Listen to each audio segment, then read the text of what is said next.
Before I start this report, I must clarify that any mention of my colleagues, their names or personal information is to be altered for security purposes.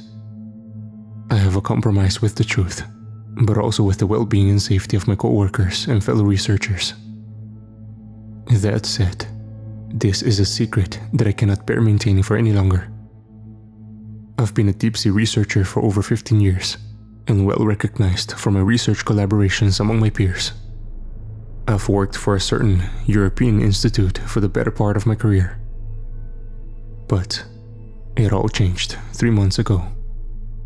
It was when me and other researchers were assigned to a new project, aboard the Diana research vessel, stationed close to the geographic center of the Pacific Ocean. We all knew very little about what we were getting into. But we were sure of one thing. Whatever it was important. The project was a global collaboration. The European Marine Board, the International Seabed Authority, and the United Nations DESA are among some of the involved. But there were many more. Still, it was all a well-kept secret. No coverage of the international media, and no questions were being asked, at least that I was aware of. There were other 3 research vessels, doing pretty much the same work as ours on different territories of the Pacific. I don't want to get into the technicalities of my work, the scientific jargons, or the terminology, so I'll try to keep my explanation as simple as possible. I truly believe everyone should understand the importance of this discovery. As soon as we boarded the Diana, the details of the project were elaborated upon, and we were instructed into our research. We were to investigate oceanic sound waves traveling through the SOFAR channel, and first reported by Kiribati researchers mere months ago.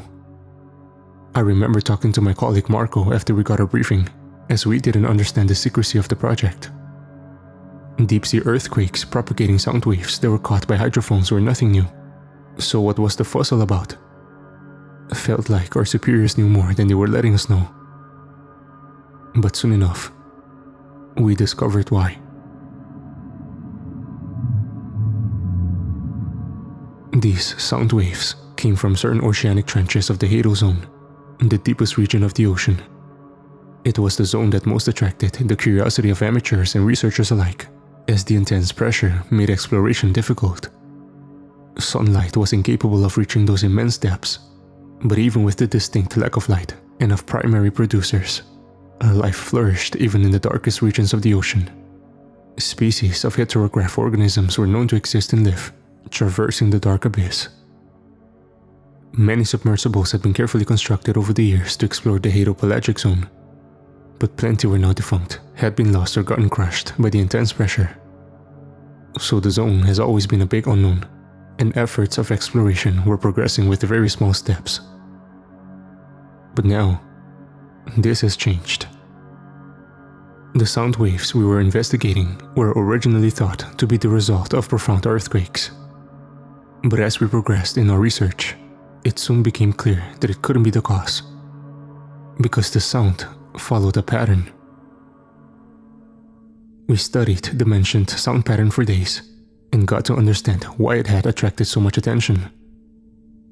The phenomenon was discovered shortly after it started, but now it was being reported in different regions of the Pacific, hence the other research vessels scattered across the ocean.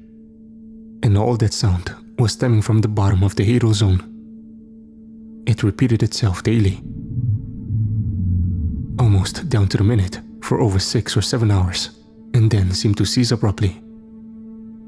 It's hard to describe how it sounded like. Initially, it felt similar to other underwater earthquakes, but for a trained ear paying close attention, it was possible to spot the differences.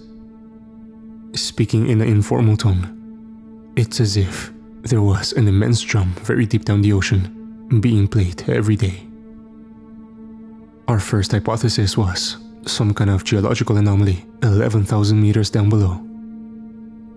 We traded information and our discoveries with the other research vessels, but it soon got clear to all of us that it was pretty much impossible to determine what was happening and why it was spreading through analysis of the sound waves alone.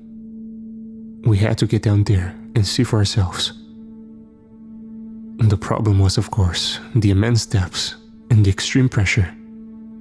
Many submersibles had attempted to reach the bottom of the Hadal zone and suffered the consequences of it.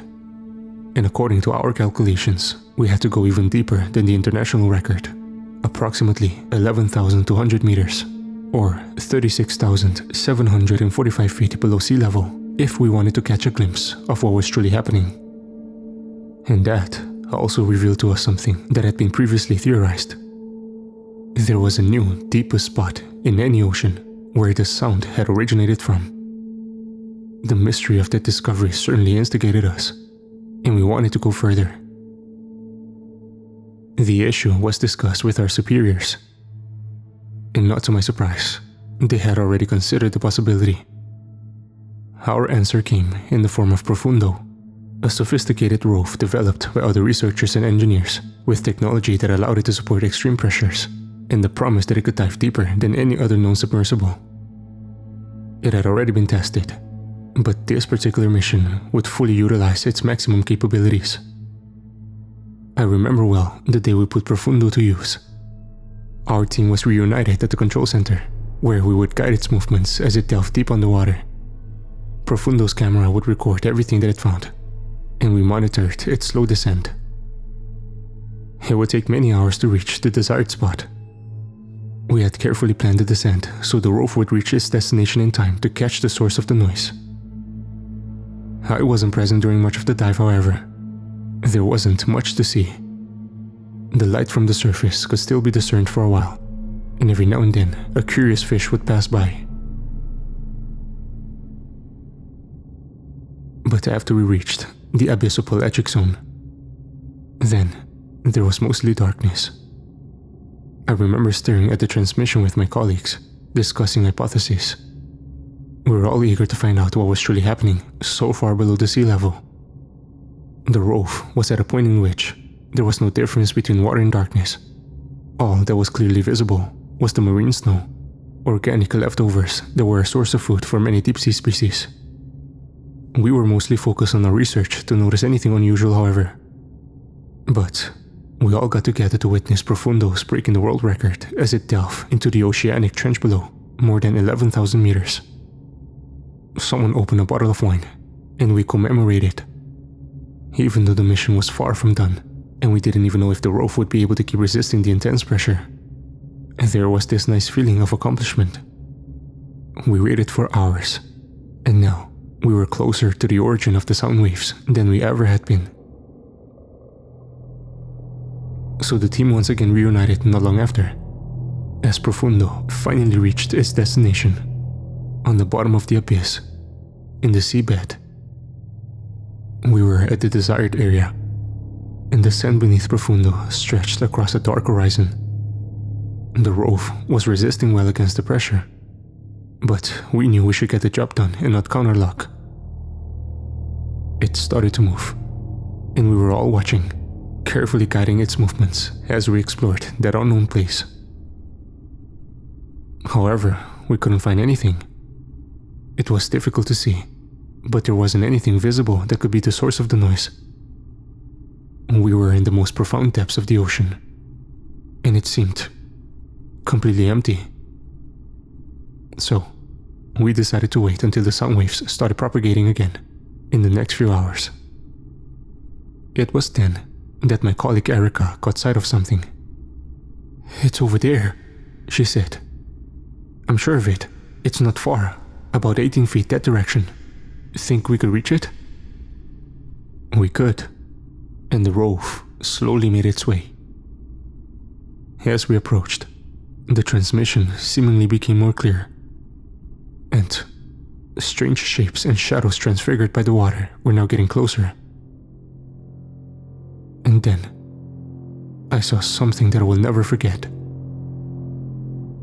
"Oh God," Erica uttered. "Holy shit," said Marco. And I could only stare, appalled, couldn't take my eyes off that otherworldly vision. The ocean bottom was filled with hundreds of gigantic human statues, immense figures scattered across the dark ocean floor.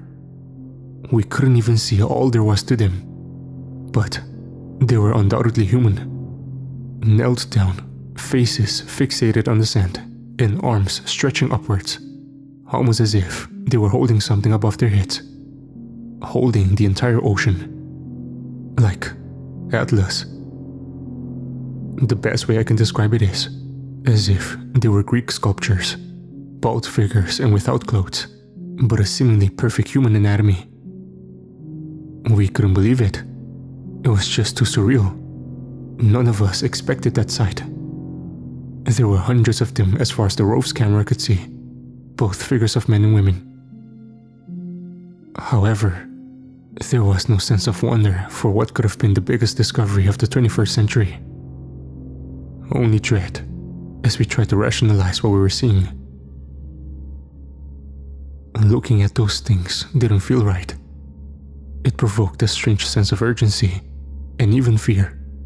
Something that I thought was just me, but soon noticed affected everyone in the room. It was as if we were seeing something that we shouldn't be.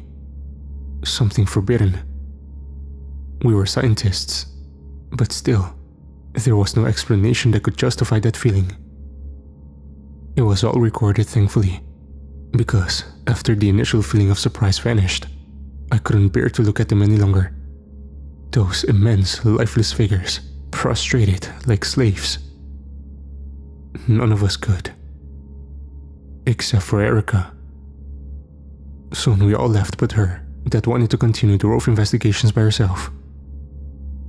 For some reason, most of the research team felt sick after seeing those statues, and we had to take a break. We had a meeting shortly after to discuss hypotheses. Plenty possibilities were raised, such as the statues being the remains of an ancient civilization, something that could forever change our world history. But it still didn't explain how they were deep in the middle of the Pacific Ocean, how many of them there were, and how they were connected to the sound waves. Not only that, but their size alone made that possibility unlikely. Working on a quick estimative, someone proposed they should be at least 181 meters, or 593 feet in height. How could an ancient civilization build even one? Not to mention those statues probably existed in the hundreds. We decided to present the recordings to our superiors, and they were appalled with the discovery as we were. There was nothing logical about what we were seeing. And still, it existed. It was there, many kilometers below us in that very moment. Our discussion went on and on, as we analyzed the already recorded footage and seemingly forgot about the sound waves and the rove transmission Erica was still monitoring. That is, until we heard her scream. We rushed in the direction of the control room. I was one of the first to get there, only to catch sight of a terrified woman sitting at the corner of the room, face buried between her legs, trembling and sobbing uncontrollably. The screen showed only static. The transmission had been cut out, exactly after the sound waves were marked to start. And the rove had been lost. We approached Erica carefully, but she could only tremble. Her eyes were dilated, fixed on the floor, and she was crying uncontrollably. She couldn't say anything. Erica was one of the most intelligent and focused researcher that I ever knew, so serious about her work to the point of being stoic. And whatever she saw in that transmission had left her terrified beyond words. She was taken to our medical facility, and even after she stopped crying and took some pills, she still wouldn't say a word, only look at us with a 1,000-yard stare, as if her mind was trapped deep down the ocean, along with those terrible statues. We tried to recover the recording, but it had either been corrupted or deleted, maybe by Erica herself. Whatever she saw was lost, along with Profundo, deep in that trench. There was no way to do a recovery effort, and frankly, we didn't know how to proceed. Erica was the only one that could give us some answers, but not until she recovered. So, we let her rest. The next day, she vanished without a trace. We searched the entire ship. There was no sign of Erica, no matter where we looked. She had a husband and 2 daughters waiting for her back home. And now she is gone. My only fear is that she too has been lost to the ocean. She saw something that she shouldn't, and now it won't let her go. We don't even know why the statues are down there, or what is their relation to the terrible sound waves. We don't know why this effect is seemingly propagating itself across the ocean and how to stop it. We are trying our best. Still, contrary to my superiors, I believe this must be known.